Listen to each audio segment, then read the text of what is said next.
Oh yeah, how y'all doing out there? Frank Red, once again, live and direct on In the Dungeon Show, fast-paced edition. And there's a lot going on in the world of sports. I'm excited to talk to you about it. For NBA fans, we had a reprieve, an opportunity to catch our breaths, our collective breaths, and acknowledge the women today, as it was the WNBA's draft event.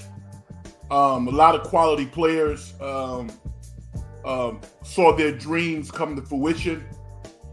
Obviously, you know, the big names. Caitlin Clark goes to the Indiana Fever. Camila Cardoso goes to the Chicago Sky. And ironically, one of her rivals, Angel Reese, goes to Chicago also. So they should form a pretty outstanding dynamic duo. And we'll get into the WNBA and women's sports because we should. The women are on a rise. If you're a guy and you don't want to at least give them respect that they deserve, or if you're a woman and you say, well, I don't like women's basketball, check yourself because they're playing on a high level. There's so many different variables that would support that statement. And we're going to talk about it tonight. But we're going to spend the majority of our time getting you ready for the Sacramento Kings against the Golden State Warriors. We were just here 12 months ago, and the vibes were totally different. And, you know, it just kind of shows you the ebbs and flows of sports because they're really not that different. First and foremost, my name is Frank Red, and this is the In the Dungeon Show. Thank you for joining us. I appreciate you. Hit me up at Big Frank Red on X. And if you get to the point where you like what you hear, subscribe to the In the Dungeon Show. We're trying to run those numbers up, but we want real listeners. We want people that want to be engaged, who want to offer excellence to the program. We don't really get into a whole lot of the bullshit. There's so many other podcasts and websites that do that. That's not really what I'm about. I'm about dialoguing, man. I don't know everything. I know a lot, but I don't know everything.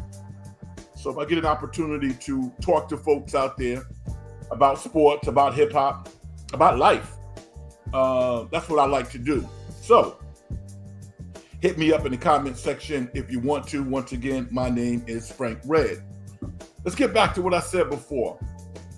Last year, the Sacramento Kings were the third seed in the Western Conference. They had a record of 48-34.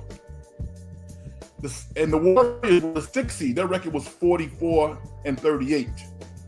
We all know the Warriors won in 7 games over the Kings. And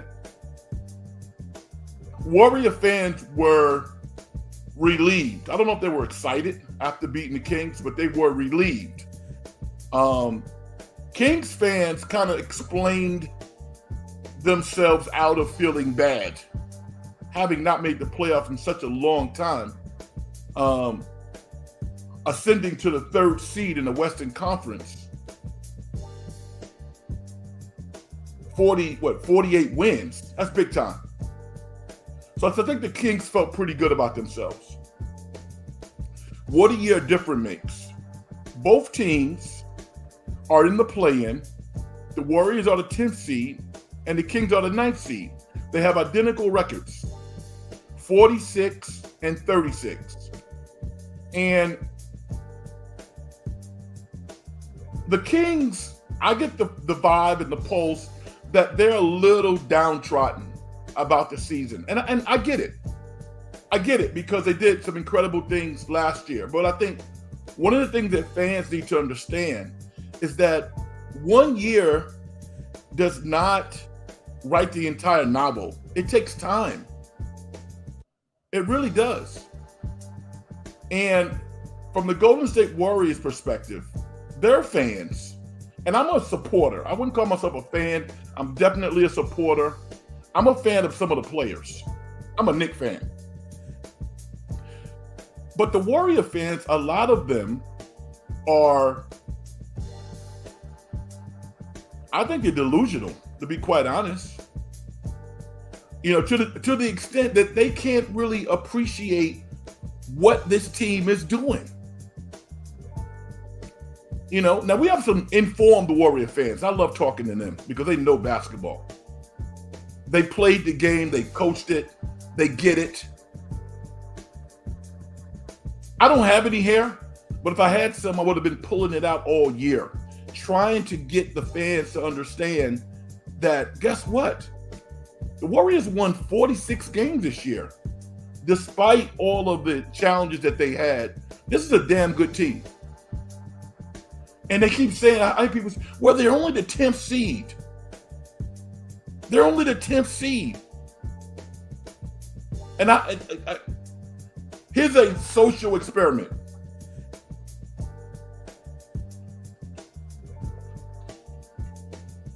The Warriors are the 10th seed, right? But if the Warriors are the 3rd seed or the 5th seed, and they lose in the opening round, would you consider that to be a successful season? Let me help you out. No, you would not. If the Warriors are in the play-in and the 10th seed or the 9th seed, and they make it to the top 8, and they win an opening round series, would you consider that to be a successful season? I would. Personally, I would. So when I talk to fans, when I talk basketball to people, what I want them to understand is that the NBA changed the system, right? So we got to change along with it. It isn't really about where you get in. It's about what you do once you get in. So I wouldn't draw any conclusions about your particular team until at least the first round. Now, the question that I would be asking is my team healthy? Is my team playing well? Do we have a favorable matchup? Do I have the type of coach that can make adjustments in the moment? Those are the types of questions that fans should be asking. Not what seed we are. It doesn't even matter. I read reports, and you probably read them also, that supposedly Kawhi Leonard has swelling in his knee. Surprised? No, nobody's surprised by that. Is it true? We don't know. It has to happen on the court. That's all I'm saying.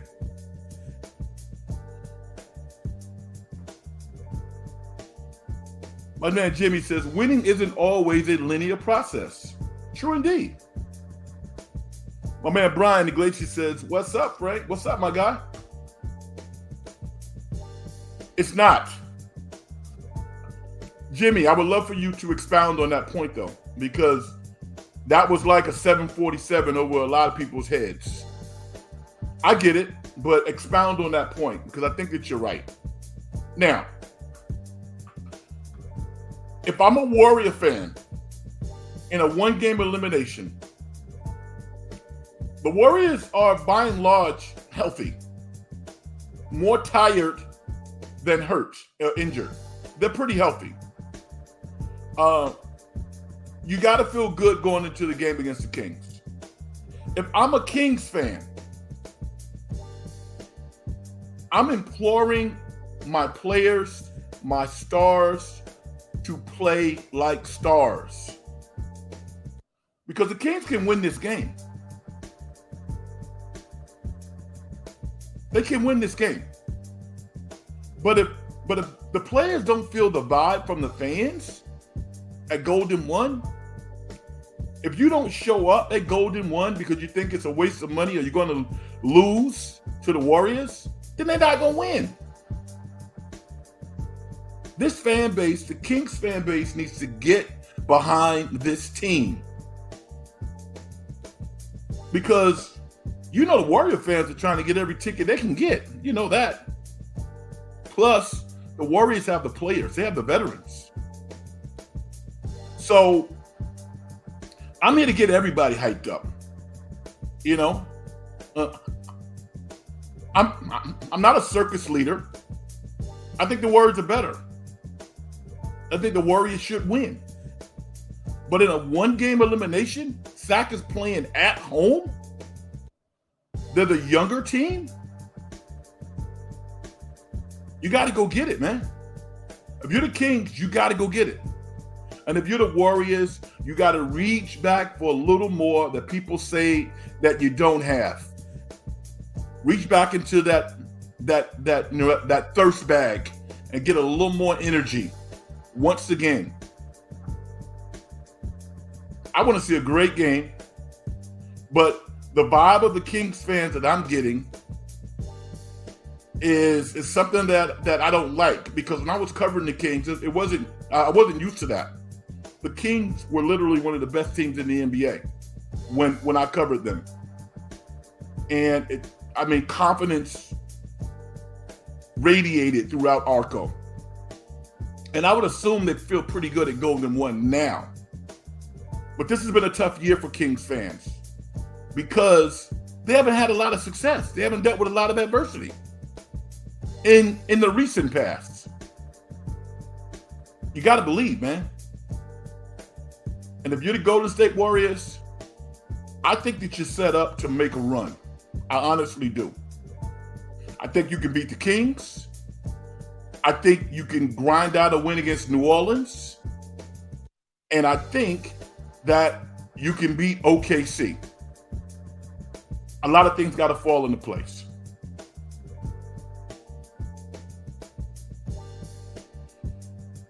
All right, Brian says, what's your biggest concern tomorrow for the Warriors?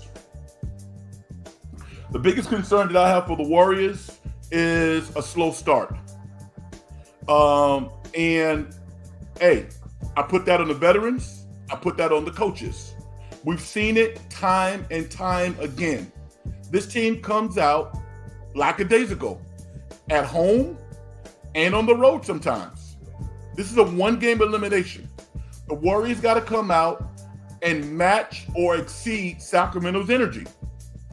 If they do that, I think they win the game.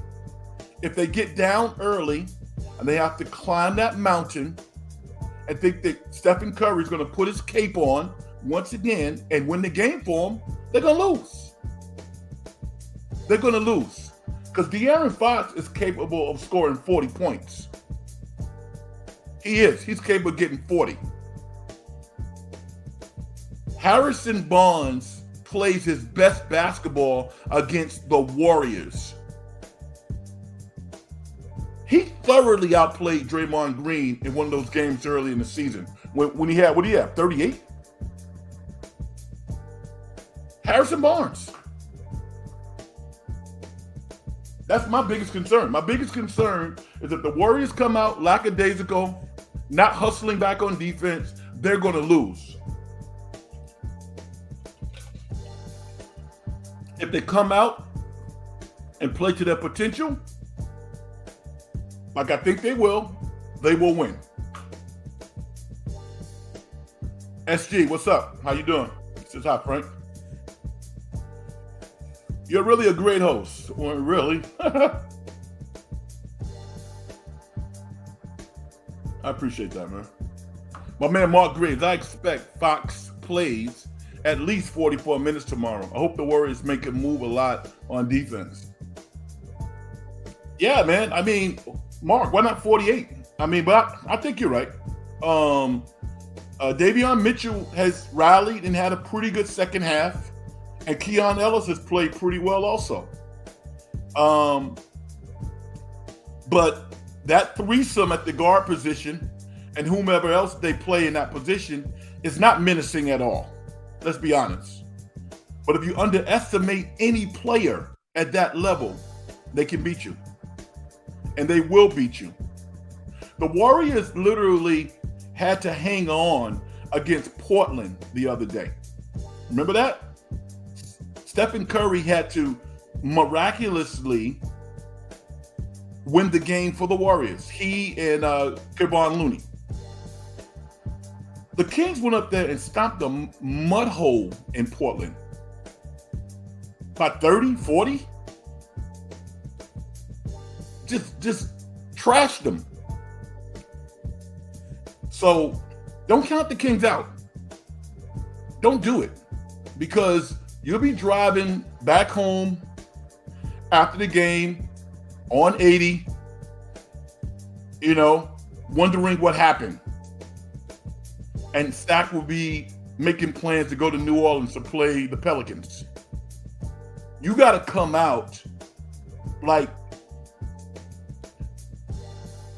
literally this is game 7 of the NBA championship.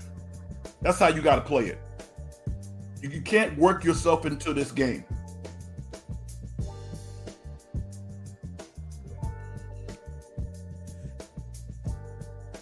SG, I want you to follow the show, okay? I mean, we're going to talk about the WNBA draft. We're not doing that right now. We're talking about the Kings and the Warriors. Thoughts on Caitlin Clark getting selected by the Indiana Fever. This is something that we knew. I'm so happy for her. I'm happy for Cameron Brink. I'm happy for all the young ladies. But we'll get into that later. Right now, we're talking about the Kings and the Warriors. Brian says, my biggest concern for the Warriors tomorrow is which Clay or Wiggins will show up. If these two players have an efficient game on both sides of the floor, they will be just fine tomorrow. Brian, that's interesting that you say that because Klay Thompson's been the Warriors' best player over the past month. So he's actually shown up more than anybody else on the team. So, I mean, Wiggins, I get it, but not Klay. Not Klay. Klay was playing like a top 15 two guard in the NBA over the past 30, 35 games. Guess what? Let's move that down a little bit. Klay Thompson is playing like a top 10 two guard in the NBA. Top 10, top 12. I would love somebody to name 12 two guards in the NBA who are better than Klay Thompson right now. Good luck with that. I have no problem with Klay Thompson. Klay Thompson is one of the most celebrated big game players of his era.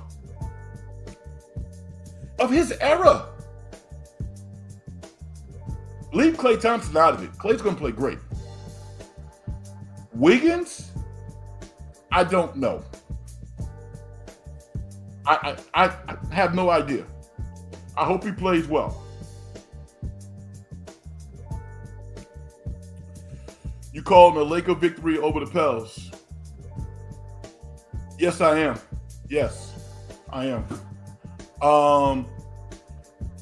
LeBron, listen.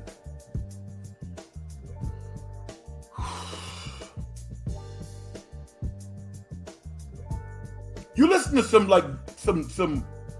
UFC guys, and there's some rumors that they put out there about steroids, and LeBron's name has come up. There's no proof. There's never been an inkling of proof, and I hope we never find anything. I hope it is not true. I hope that LeBron retires as literally the best athlete in the history of the world. Because that's what he looks like. LeBron James right now is playing like a top 10 player in the NBA.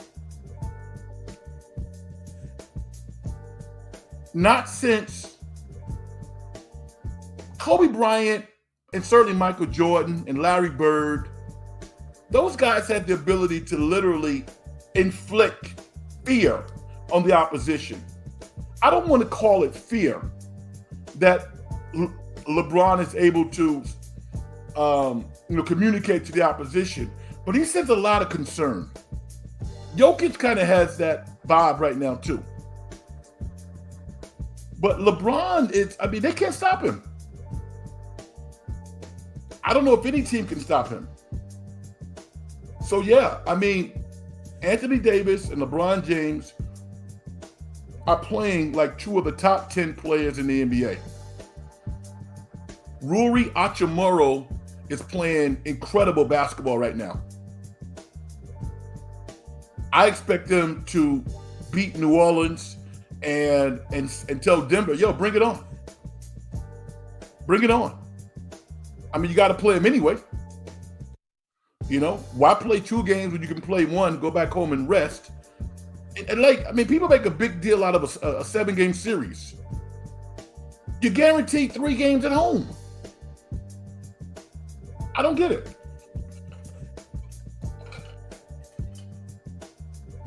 So yes, I think the Lakers are going to beat New Orleans. And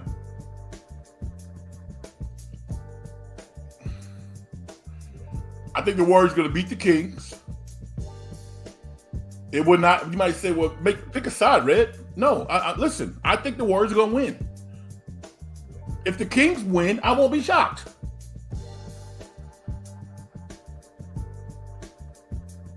SG says I'm a big fan of Klay Thompson. Yeah. What are your 5 keys to victory if the Warriors want to get the win over the Kings in Game 1 of the play-in tournament? Listen, it's not 2 a.m. It's not TV. I just told you straight up, the Warriors have a better team. If the Warriors come out with a lot of energy and jump on the Kings and match their intensity, they're going to win. Just watch that. Obviously, you know, you got to make some shots. Both teams got to make some shots. But I think the Warriors' bugaboo this year has been coming out and being lackadaisical at the start of games. They can't do that tomorrow night. Brian says, if Klay Thompson has a night where he goes 3 for 13 or 1 for 7 from 3 land, they will lose tomorrow. I disagree with that. Have you seen the Kings shooters, Brian? This game's about defense. It's not about shooting percentages. The game is about defense and rebounding. That's what it's about. The Warriors lost against New Orleans, not because of their turnovers. They couldn't make a free throw when they needed to. Don't underestimate the value of free throw shooting. You know, and the Warriors really didn't play good perimeter defense on New Orleans, in spite of them making all of those shots. They made a lot of shots. They did. But defense is not putting your hand up when the guy catches the ball. Defense is anticipating the pass and having the player take a step back with your hand in the shooting pocket. You know, and listen, these are professional players. When they see the ball go in the basket, they get confidence. They get on a roll. So, I mean, like, Brian, you say 3 for 13. All right, so if Klay goes 3 for 13 and Stephen goes 8 for 13, do they still lose? It's not about one guy. It's about the team. Defense, rebounding, free throw shooting. I remember going to a basketball clinic about 13, 14, 15 years ago. And I can't think of the coach's name now. I know Mark knows who he is, obviously. The black coach who used to coach at Stanford, who coached not the Lopez twins, but the other twins. Who was the coach then? And then he went to LSU. He was one of the guest coaches at a clinic that I went to. And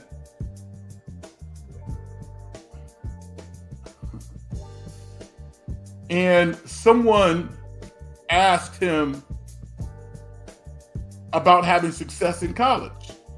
And, you know, they wanted to get analytical. Well, how many possessions do you have to have? And what's your pace and all this other stuff? And he said, you know what? I have to look at three things in the stat sheet: the opposition's field goal percentage, the rebounding advantage, and free throw shooting. Now, obviously, you got to keep the turnovers down also. But shooting percentages is generally not one of the stats that people look at to determine victory or defeat. It's not. The higher you go up the ladder, the higher the competition, the lower the shooting percentages generally are. Kitchen Handy, Mark Grace, Fox is the steals leader for a reason. He takes the ball away.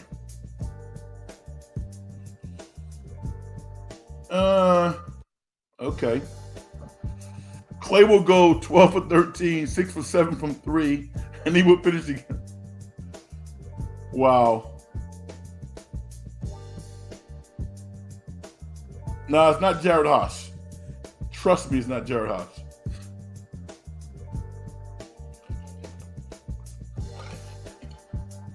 I can't think of his name right now, but he was a loyal assistant to Mike Montgomery.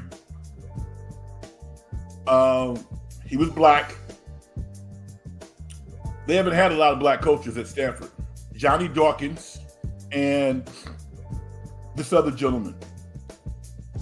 But yeah, I just in my opinion, I don't know everything, but shooting percentages of one player, I don't think is going to do it. I think it's defense, rebounding, free throw shooting. And Trey Jackson Davis, as good as he's been, as good as he is, the combination of Trace, yeah, there you go. Thank you. Trent Johnson is his name. Right. Trent Johnson. Thank you. Trent Johnson had a lot of success as a coach, by the way. He really did. Made a lot of money. After he was no longer a head coach, he sat on somebody's bench for a couple of years, made more money. Good career, man. Probably got a nice crib somewhere right now, chilling, consultant. Brownie Glacier says, there have been many games the past couple of years that Clay's bad shooting performance has cost them games. It cost them in LA last year, and it almost cost them the Sox series. Come on, man. But it didn't cost them the Sox series, right? It didn't. So he wasn't the reason why they won. He wasn't the reason why they lost. Nobody played well against LA. Nobody. I can't put that on Clay. Clay was not good, but nobody was good. Nobody. And guess what, Brian? They lost that game because of defense. They're getting killed inside. Draymond was in foul trouble. We all saw that series last year. That series was lost because of defense, not because of bad shooting. The Warriors can't win like they won in 17 and 18, out shooting the league. They can't do that anymore.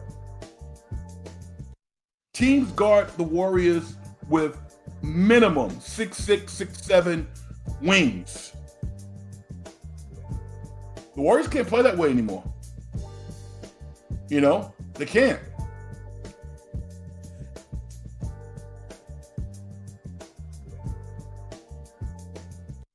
They still need to make shots. I'm not saying that. Clay needs to play well. I'm going to say this. At this point in the season, based off what you've seen from Clay, why would anybody expect him not to play well? Why would you not expect him to play well? Based on how he's played over the past 35 games, he's been a top 10 to top 12 two-guard in the NBA. This is a guy who's going to be offered in excess of $25 million to sign a contract. I don't look at things from a negative perspective. I'd never do that.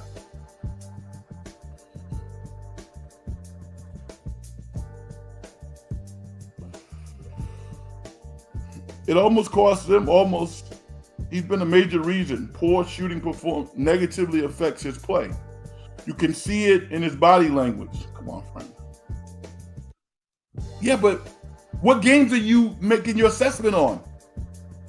He's been shooting lights out. He's been the best player in the Warriors for the past 5 weeks. I would ask you this, Brian, because you like numbers. What has Klay Thompson's shooting percentage been over the past month? From 3 and from the field goal percentage. I don't expect you to pull that out of your elbow, but I tell you what, it's been pretty damn high. I know that. Kitchen Handy says, I think the Warriors make a mistake and leave a guy like Keon Ellis open and regret it. Yeah, nobody should be open. What is this? Pop a shot? No, nobody should be open. Nobody. Keon Ellis is a player. Davion Mitchell with that herky-jerky shot, guess what? He can make shots. The game that the Kings have been waiting for Keegan Murray to have, he might have tomorrow night. That dude is talented. He just doesn't seem to believe in himself. But talent-wise, please.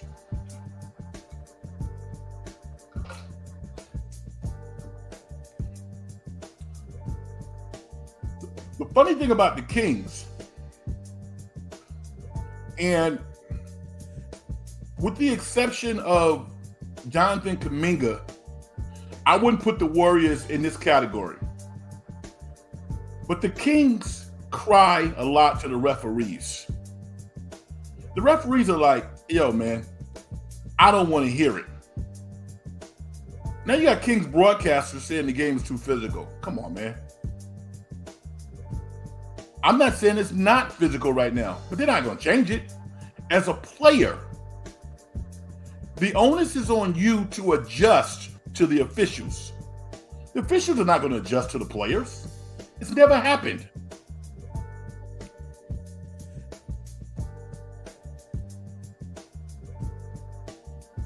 You gotta rise above the fray and inflict your physical will. Are you kidding me right now?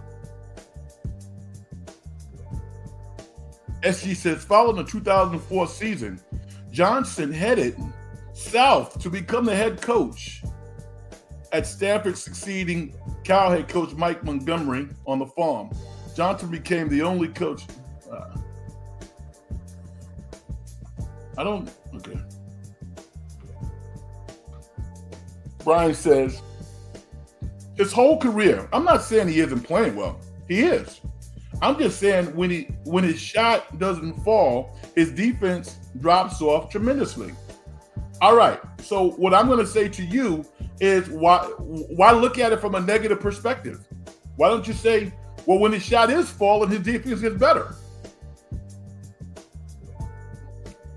You know, I mean, maybe you just like to take the contrarian point of view, which is okay. But say that. Say, Red, guess what? I'm a contrarian. I like to look at things from a negative perspective. There's nothing wrong with that. But let me know. Let us know. That's what you're doing, because I'll counter that with some positivity.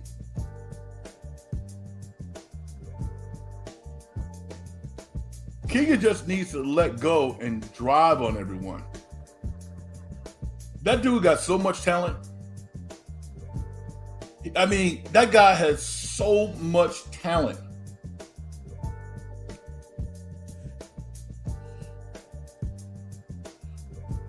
Oh, okay, Brian. So you said Klay's whole career, right? Including the years in which he won 4 championships, right? Don't forget about those years, because those years are a part of his career, right? Right. I think he did a little something to help the Warriors win those 4 championships. So if his whole career is, if he shoots poorly, his defense suffers, I'll take that if the other part of that leads to 4 championships. Because he has to shoot well and play good defense sometimes also. That's what you're saying. That's what I get. Sabonis gets fouled more than any player in the NBA because he draws contact, but they won't call it. No, they won't call it. Know why they won't call it? Because his eyes are closed. Listen, I was a post player. I'm a big guy. His eyes, I wish I could coach him, actually. You know, I'm somebody talking basketball on the internet, but I can help him become a better player. First and foremost, and it's real nuance. When you get the ball in the post, you catch the ball above your shoulders, you naturally turn to the basket. Guess where your eyes are? Your eyes are on the target, not the defender. If you have the ball above your shoulders and you quick turn, you're naturally going to create contact with the defense if they're out of position. If they're too tight on you, you got to knock them back. I honestly question how well he's being coached in the post. I'm just going to be quiet because I'm an excellent post coach. I know how to coach big men because I'm a big man. I know how to do it. Footwork. Domantas Sabonis is one of the easiest guys to guard in the NBA. Contact does not equal fouls. Referee calls fouls when the defensive guy's contact impairs your ability to make the shot. Not because there's contact. If your eyes are on the rim and you follow through, that's not a foul. It's not a foul. It's contact. That's why guys like Hakeem Olajuwon used to chew people up. That's why Shaq drew a lot of contact, but you know, contact's a part of the game, man. These are pros. Frank, me and Ball are going to be our show in the playoffs. We don't have to talk about that right now. The issue is that he gets hit in the face twice a game minimum. Yeah, if he gets hit in the face, that's a foul. They should call that. Now, the Kitchen, I would ask you this. Does he lead with his head sometimes? You should never lead with your head as an offensive player. Never. Never. If anything, you should have your head back, contorting like the Lucas of the world. You know? So he gets hit a lot. I'm not even debating that. AD gets hit in the face, and he's done for games. Yeah. But give AD credit. Give AD credit, though. This has been a different year. He still gets hurt. He still falls down. But more times than not, Anthony Davis has come back this year, man. This dude's had an all-NBA caliber season. He really has. The other thing about Domantas, you can count the number of times that he's used his right hand for the season on two hands. And I'm being generous. I'll probably say 5.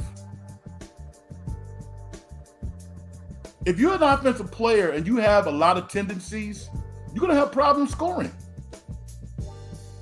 He should have a real nice jump hook with his right hand, a rolling right hook. You know, his mid-range jumper should be money, and it's not. He's not a hard guy to guard. He's just not. SG, I find it very entertaining when Draymond Green stomped on DeMontis' chest and almost broke his ribs. And I would love for him to do that. Come on, man. Stop it, dude. SG, you're a nice guy, man. Stop doing that, dude. Why would you want somebody to step on somebody's chest and injure his heart and maybe ultimately ruin his career? Now, I know you're joking. But like I said before, I want this show to be smart. That's not a smart statement. Come on. You want another player to hurt another player? Come on. It's because he goes for all rebounds. You're talking about Anthony Davis, right? I assume, Kitchen. Brian, I'm not saying he wasn't a great rebounder. There was a point in time where he was the best two-way guard in the NBA. I'm not a negative person. I'm being realistic. He played very well as of late. Okay, Brian. So 5 weeks isn't it? 5 weeks is not as of late. I mean, be fair. I mean, provide context. I'll even say the last 2 months.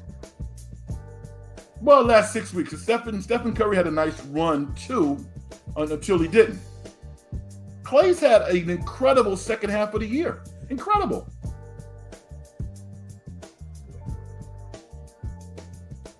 Thanks, Kitchen. I appreciate you. SG, there's no place for that. Yeah, man.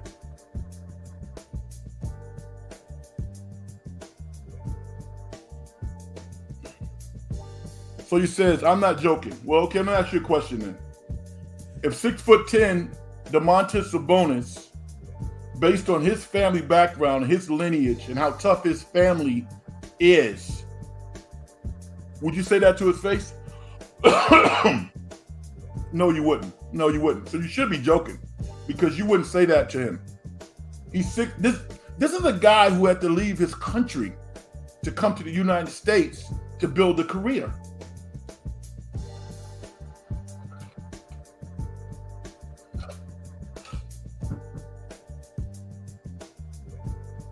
I'm a sick, twisted, dark dude. No, you're not. Only on the internet. Only on the internet. But in person, no, you're not. Not when the guy's right in front of you.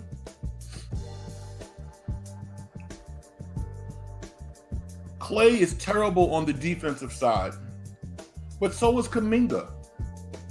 But they made up for it with their offense. Clay's not terrible. No, he's not. He's not good either. But terrible? Nah, he's not terrible. And I'm going to say this. I was looking at a stat yesterday, I don't remember what it was. They showed the Warriors' defensive rating with Draymond in the lineup. Clay's in the lineup. So you're telling me that one guy, as terrible as Clay is going to improve the Warriors' defense that much? No. Clay's a decent defender. He's nowhere near where he was, but he's a decent defender. Kuminga is aloof. Kuminga has the ability to be an outstanding defender, but he loses concentration. I mean, anytime Jonathan Kuminga misses like 4 or 5 games, I get frightened. I get really scared. Because when he comes back on the court, it takes him 4 or 5 games to get back to where he was from a mental perspective. I don't understand it. Think about this, Brian and everybody else. Jonathan Kuminga really hasn't had a good game in about 5 or 6 games. He had a game against maybe Portland. He had decent stats, but he hasn't really played well in 5 or 6 games. This is the guy who wants $30 million. Are you kidding me?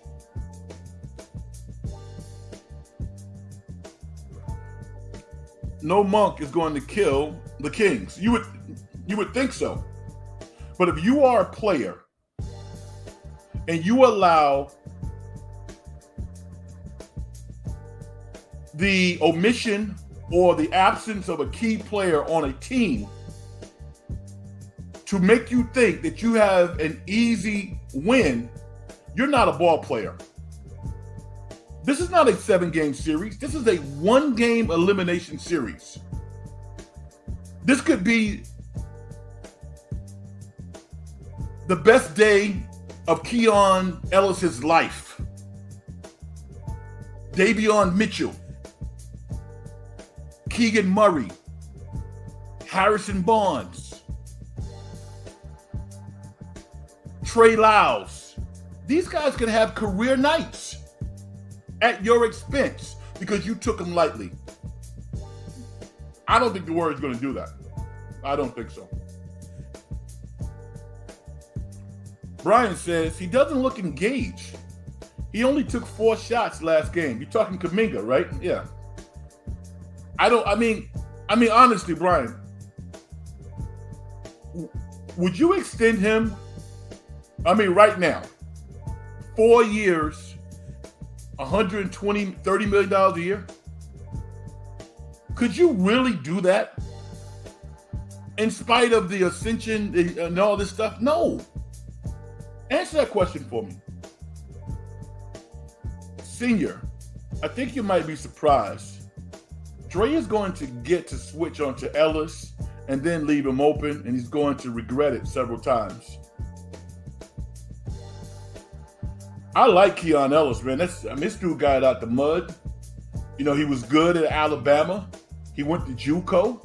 This dude's a real player, particularly defensively. He can finish. Don't underestimate that guy.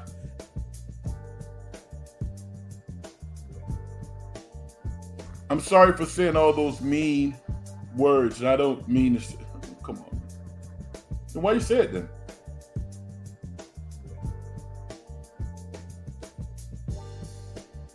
The cool thing about this show is we talk ball. You know, we don't have to agree with each other, but we don't talk. We don't use language to hurt players and stuff like that. I mean, that's ridiculous. Brian says, if I'm Joe Lacob, I'm thinking that this 21-year-old who is so inconsistent and mentally checks out on a game-to-game basis, you can't give him 30. No, you can't. No. Absolutely not. Which is why, Brian, I said that those LeBron James rumors won't end. They will not end. They will not end until LeBron James is in a Laker uniform next year or somebody else's uniform. They're not going to end because Kuminga is going to stomp and moan and sulk his way into a contract. I think because he's done enough to get extended. I'm not saying that he doesn't deserve the money. I'm just saying that if I'm an owner, can I trust him? Because Steve Kerr is not the easiest guy to play for. He's not. I would say Steve Kerr is one of the toughest coaches to play for if you're a young player. He's also a coach that if you can make it through the terrain, the adversity, he probably extends your career like 3 or 4 years. Because you're going to be so damn prepared and so advanced from an offensive perspective that you'll be in a luxurious situation if you find yourself on another team. But as a young player, it's hard playing for Steve Kerr, with the exception of Randy Podziemski. He loves him.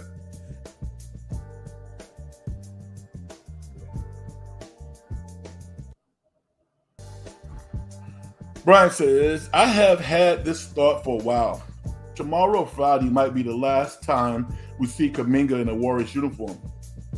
That is not a unrealistic thought. It's not. I've been basically saying it for halfway through the season. The Warriors have a system that they believe in that they're not going to change. It's veteran-oriented. Young players have to fall in line. If they like it or not, it's just how the system works.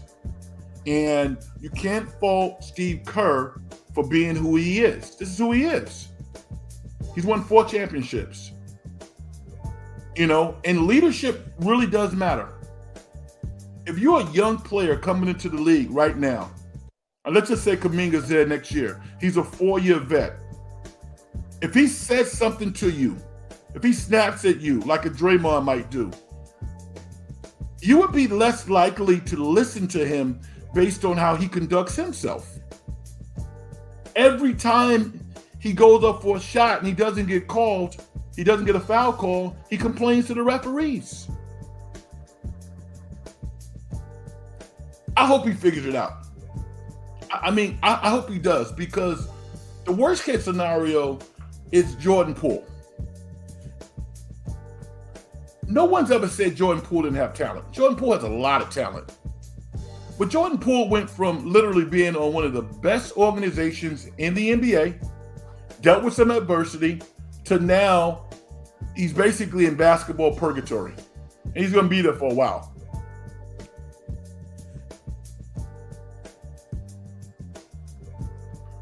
Right now, it seems like the Warriors trust Andrew Wiggins over JK. I would not be surprised if JK got less than 25 minutes tomorrow. Again, I think that's another astute observation. I don't disagree with you. And I think that Steve Kerr does trust Andrew Wiggins more, because he can depend on Andrew Wiggins a little more. Now, the start of Friday's game against New Orleans for Andrew Wiggins was horrible. God awful. The only thing Andrew Wiggins doesn't do is he doesn't sulk. He actually doesn't change his expressions. I mean, like, dude could win like a $7 billion lotto, or he can lose his wedding ring. And you literally wouldn't know the difference. You would not know. He does not change his expression. It's the strangest thing I've ever seen in my life. But Kerr likes that.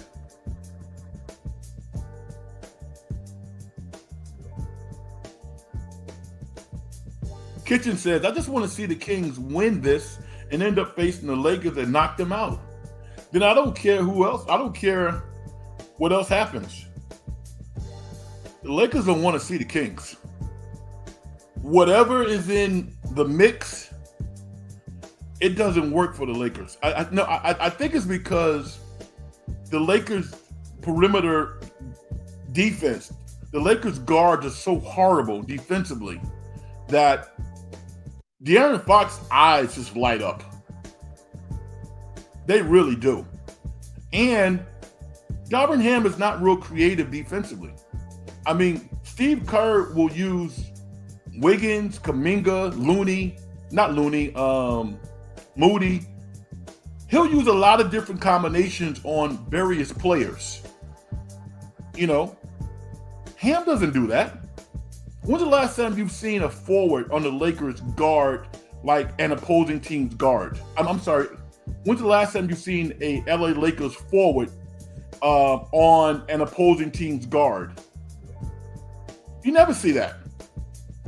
You know, so the Kings certainly have an advantage over the Lakers. And Sabonis, for whatever reason, goes to work on Anthony Davis. Eats him up.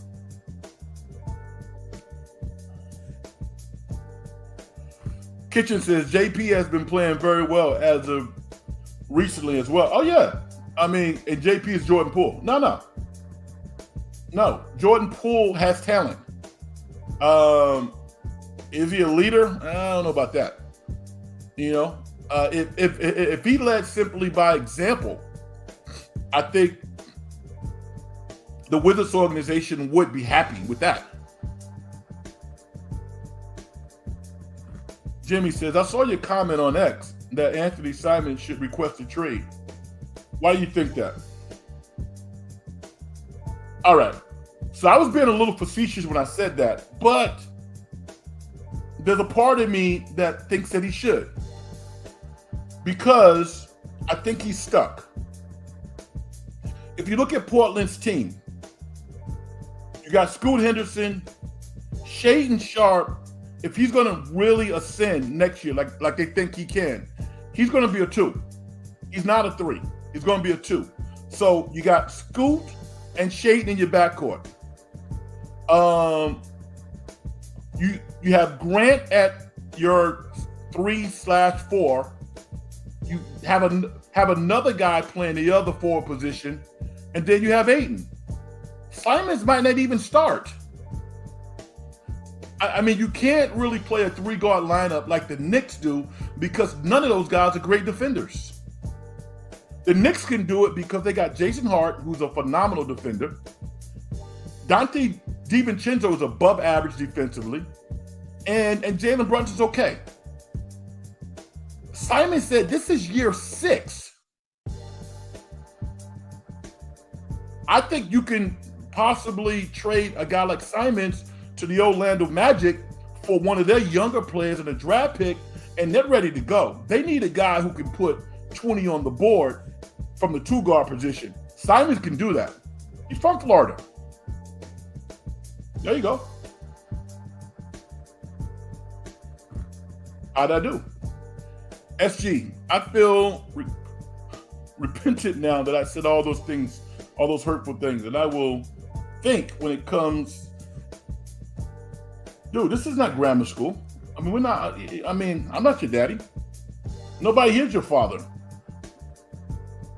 We're just saying respect the show. That's all. You've shown in the past that you can do that. It's all good. Mark Gray said, I thought LeBron was the coach. Yeah, he is. If the Kings don't resign Monk, I want them to trade for Simons. Whoa. I would love that. I would love that. But how do you make that happen, Kitchen? How do you make, what do you do? Put it together. Let me hear it. Because if you're Portland, do you make someone in the Western Conference better? Someone in your division better? I don't think you want to do that. So the Kings ain't giving up Murray. They're not giving up Fox. And they're not giving up Domantas Sabonis. So I don't see a gateway of that happening. Although Simons, I think, is a terrific player. Talented cat. SG, top 5 area sports athletes. Okay. Again, that's not what we're talking about now. All right. So, I'm looking forward to tomorrow's game between the Kings and the Sacramento Kings. Who else plays? New Orleans and the Lakers play. I'm going to go with the Lakers. I don't know if I have like a sure plan of why, but the last game that I saw LeBron and Anthony Davis play, they were unstoppable. And I'm going to just go with the Lakers. I think the Lakers are going to win. I don't think they really care that they play against Denver. And, I think tomorrow's game is going to be close. Unless the Kings get off to a big lead early on. Beyond that, I think it's going to be a pretty competitive game.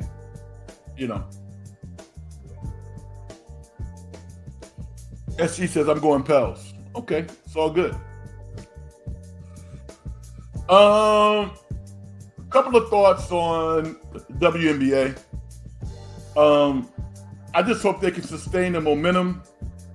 I love women getting paid, having opportunities, doing something that they love, making money. I can't wait to watch some of these games. I'm a New York Liberty fan. Sabrina Ionescu is my favorite player in the WNBA. And I also like Nika Moore, the rookie who got drafted by the Seattle Storm. Love her, from Croatia. Tough defender. Offense has improved and got a lot of swag.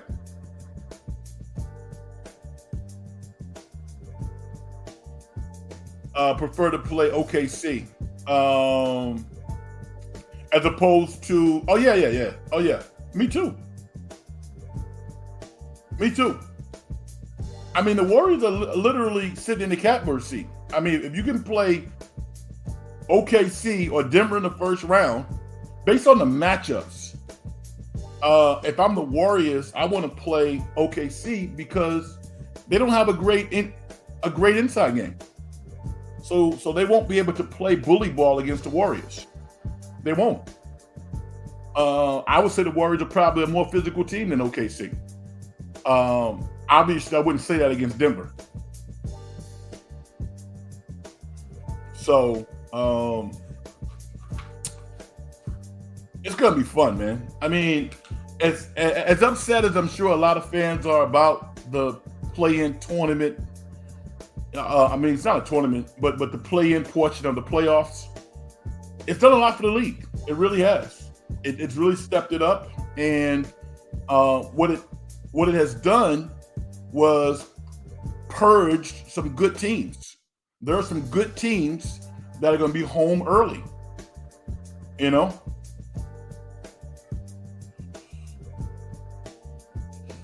Frank, you look great, bald. You need to get out more, man. Compared to who? Compared to who? Huh? Isaac Hayes? Oh man, you're funny. I think I mentioned it before. I'm a golf fan because caddying was my first job. I started caddying when I was 13 years old. Literally carrying two bags like grown men, and learned a lot about the game. I know the game. I appreciate the game. Like a lot of people, I was more interested when Tiger Woods was playing. I'm not all that interested now.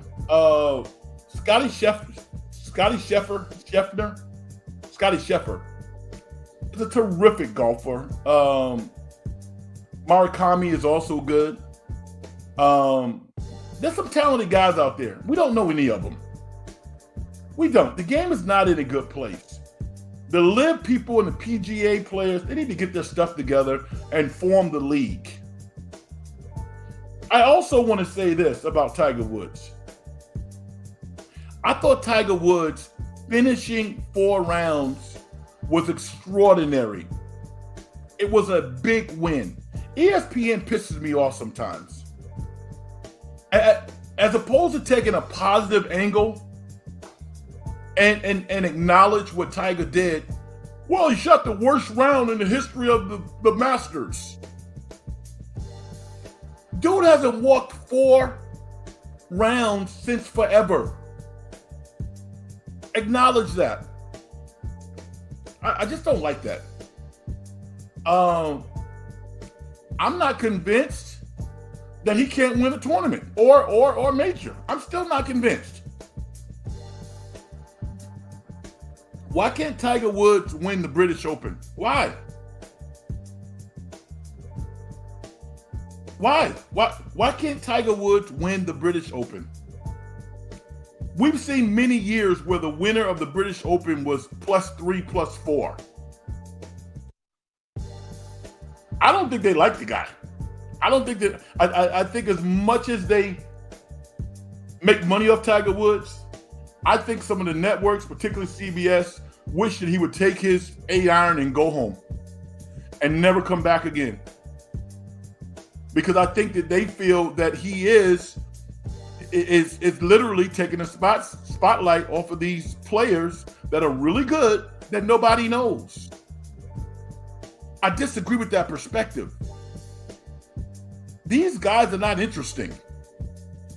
They don't go outside of their worlds to galvanize other people. They don't.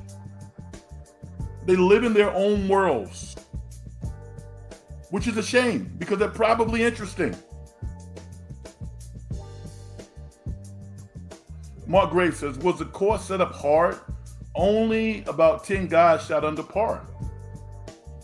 Probably, and I don't necessarily have a problem with that. You know, as long as everybody's playing the same course, I don't really have a problem with that. Because one of the things that made Tiger Woods great and makes all of these players great is their concentration. Tiger let the game get away from him. I mean, how many easy putts did he miss that literally had him in the balance? Had he made some of those putts, he still would have been okay. So his short game failed him. And once he's on the green and he's lining those putts up, that's about focus and concentration. So I don't really have a problem with them making Augustus hard. I don't have a problem with that. I just not in love with the coverage. Just not in love with it. And I feel like the coverage of golf has regressed 20 years, 25 years. I honestly believe that. It's a shame when we can't name 10 top players. During the Tiger Woods era, we could. We can't do that now. And did you see the names of some of the players who did not make the cut? Wow. You guys can tell I'm passionate about golf. It's one of the most beautiful things to see a well-struck shot. I think my favorite club is probably sand wedge. You can use a sand wedge in so many different ways. I mean, yeah, you got a 9-iron, you got a pitching wedge. You can use a sand wedge. If you are a skilled chipper,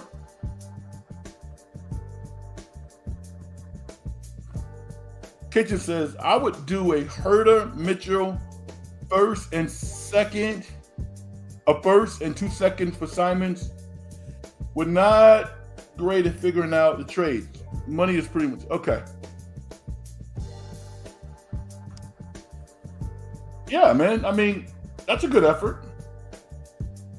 I mean, if he wants to get out of there, I would love to see him on the Kings. Jimmy says, golf is incredibly harder than it looks. Oh my God, it really is.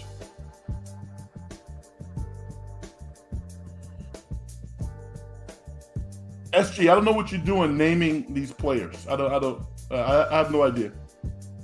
Why are you naming these players? These are your top 5 favorite players? Nobody cares. You name players. The only guy that you named that's still relatively relevant is McElroy. Rory. That's it. I didn't realize Vijay Singh was 64. Wow. Vijay Singh is 64.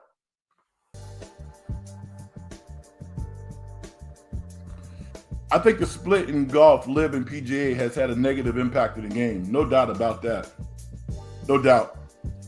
And I actually think that they went to the extreme, and the LIV Tour was a money grab for a lot of these guys. They didn't see the big picture. But the PGA has been cheating these players for a long period of time. It's the equivalent to college basketball before the NIL. And all these guys are like, wait a minute, we should get more money. And PGA was like, we're paying you pretty well. As soon as LIV came around, all of a sudden the purses on the PGA Tour went way up. It's their own fault. But now let's fix it. I'm like the Happy Gilmore of golf, and then every other shot is not good. Golf is one of those games that you can't play well without getting lessons and practicing. You can't. You know that.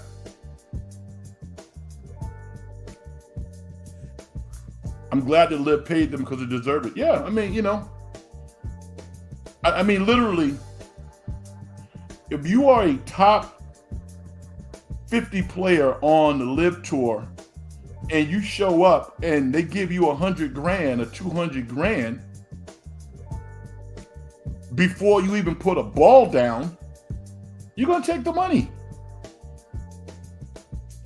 It works for the less popular players, but the Live executives and owners eventually thought that the numbers would be higher. The numbers are going down because those bottom folks who are getting these entry fees, these appearance fees, they're not playing any better. So they're showing up. Thank you for my $200,000. I still suck.